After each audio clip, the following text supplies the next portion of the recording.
All right, everybody, let's get through this last one. I'm tired. I know you guys are probably tired too. It's a long couple of weeks and theory is hard. So remember that as you're going through, give your brain time to process, give your brain time to like hash it out, think through it, think through the ways we do. And don't forget that your discussion board is full of the ability to ask questions. Mandatory to ask one or two, but if you have more than that, please feel free to do so. We can walk through them and maybe we can use that space as a way to really collaborate and make this academic process collective, right? Okay, so our optional reading for this week was Gay Male Athletes and the Discourses of Masculinity by Marcus Gerke.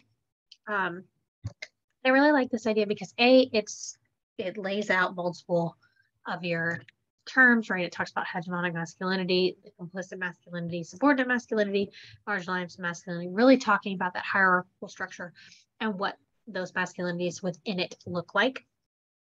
It talks about the push and pull within the constructs of this hegemonic identity. And with this example, they're using gay men and especially gay men in sports. So when we're talking about maybe a gay pro football player, right? So like he's exhibiting and embodying very much this performative, very hegemonic masculine role, right? We're playing this very tough sport, right? Like we're doing some of these more hegemonic ideas of masculinity.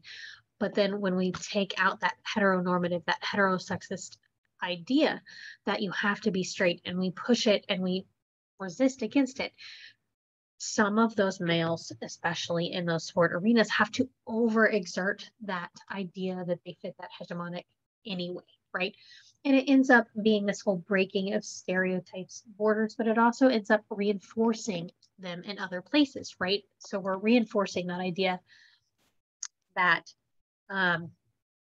men have to look a certain way, have to act a certain way. This masculinity is the only form performative masculinity that we're accepting. But it also is taking away that stereotype that a gay male looks hyper effeminate, right?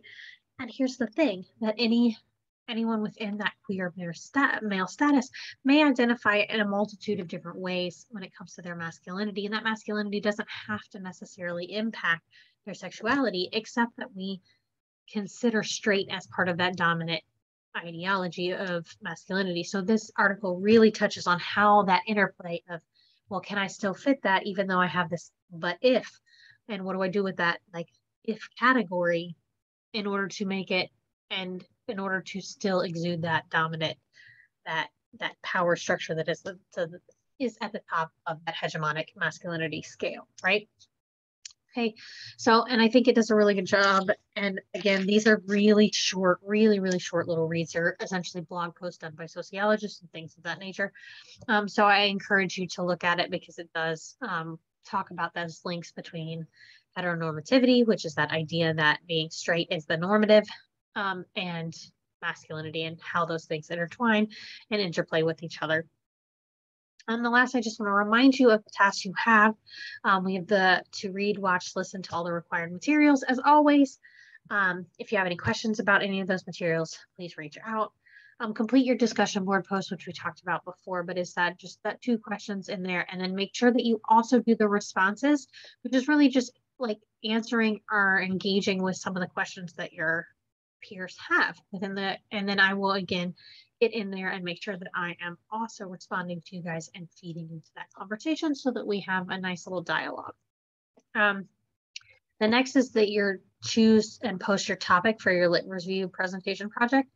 So your topic presentation is in when you look in the folder labeled presentation, there's presentation assignments and it will explain how to do that. So please seek that out so that you have a more thorough description of really what it is we're looking for if you are still kind of unsure of what that project looks like.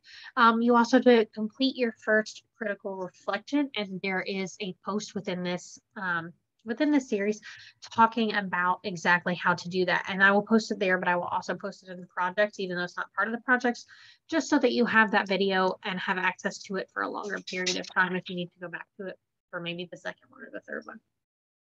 And then you have your quiz, which is again one of those little 10-point or 10 question multiple choice true false kind of quizzes. And then it will have a bonus questions in it too. So I hope you have a good couple of weeks. Please reach out if you have any issues or if you have any bedtime problems. All right. Thank you so much.